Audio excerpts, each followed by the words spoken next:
Greetings fellow dungeon defenders, Jadeless here again, bringing you the final part to my series of how to get from 0 to 70. Before we get started, I wanted to show you my stat points up to this point. If you've been following along, it shouldn't be a big surprise, although I did add some points into Blood Rage just for some extra DPS.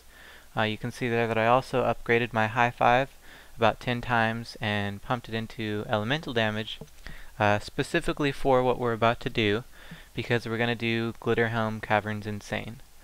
You might be thinking, we're probably not going to be able to beat it. And if you are thinking that, then you're probably right. We're not going to beat it, but that doesn't matter.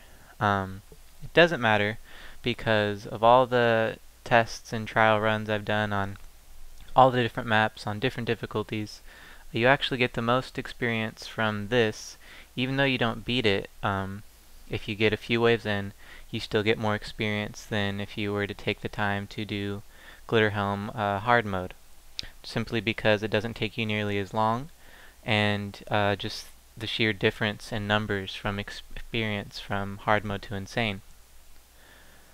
So the actual setup isn't going to be too big of a difference from the video I showed last time doing Glitterhelm on medium mode.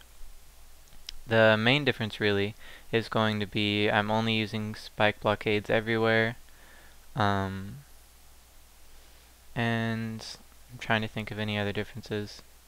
Yeah, there's really not too big of a difference in the setup. I think I do a slightly different number of harpoon turrets on this side as opposed to on the other end of the map, but other than that it's basically the same. The only reason I didn't have you guys do insane mode earlier was because we didn't have the high 5 yet, so we wouldn't have really been able to do much to the ogres that come, and the ogres that come on insane mode are pretty tough. So, since it is insane, we're being timed each wave, so we need to go around and get all of our towers up as quick as we can.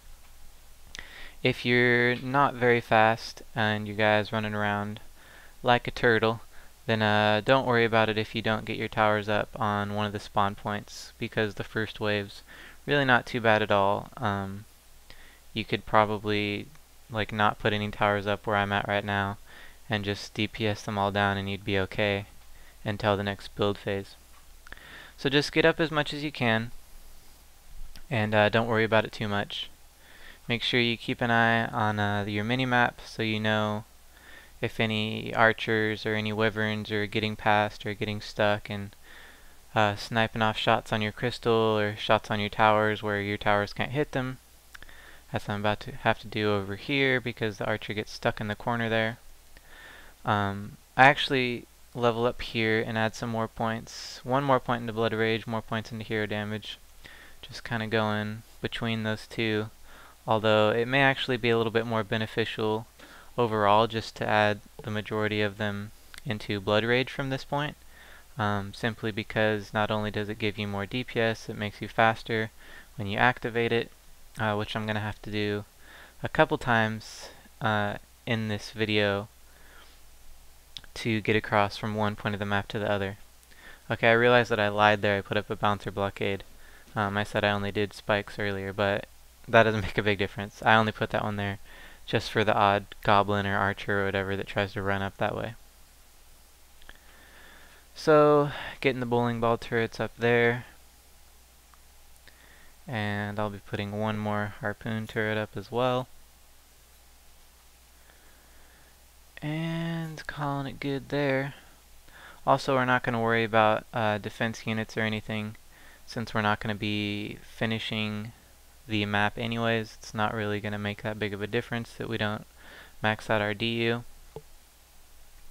I do 3 harpoon turrets here. I know I don't do that for the medium just because there's such a big difference in wyverns in the insane mode. Getting some more harpoon turrets up. And I believe we're about to start the next wave. Yep. So headed into combat phase again. Ogre has arrived. As soon as you see that an ogre has arrived, I would actually just run straight for the ogre. That's what I'm doing now. Activated Blood Rage so I could get over there. And as you can see, the ogre's pretty tough. He busted through all my stuff. I want to slow down here though just to show you, just in case that happens to you, where he breaks through your blockades because you didn't get over there fast enough. It's actually pretty easy to fight him just one-on-one because you can block. Look how much damage he does to me when I block. He does like nothing. So just time your attacks so that right when he's about to attack you just block and then swing at him again. I mean, it sounds self-explanatory, but a lot of people just completely forget that Squire's right click is to block and that it's actually really good, especially with the high five usually has 90-ish% damage reduction with your block.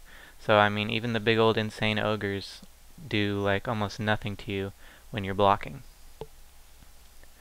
So I'm just trying to rebuild this side since I didn't get over here fast enough and the ogre just took everything down. Getting those bowling ball turrets up. I actually won't make it through the upcoming wave. I probably could have if I had ran straight for the ogres and just prepared slightly better, but I suspect that a lot of people won't get past the next wave either. You might. I mean, my gear's not that good because, like I said in my other videos, I've been trying to keep it relatively sub-average, so just about anyone can follow along. But even if you do fail at this wave, which is where I do fail, you'll still get more XP than doing anything else, so you don't have to worry about it in that regard. So you can see there, the ogres and the assassins just run in and just pretty much destroy me. Didn't really have a chance since both of the ogres came from that spawn and then the assassin at the same time. But like I said, it's no big deal. You still get tons of XP. And yeah, so that's it. That's the final part to the series. That'll get you from 60 to 70 pretty quickly, just a few runs. Remember to buy those XP bonuses. And yeah, that's it guys. I hope you found this helpful. I'm going to be making more stuff in the future, so look forward to that, and see you guys next time.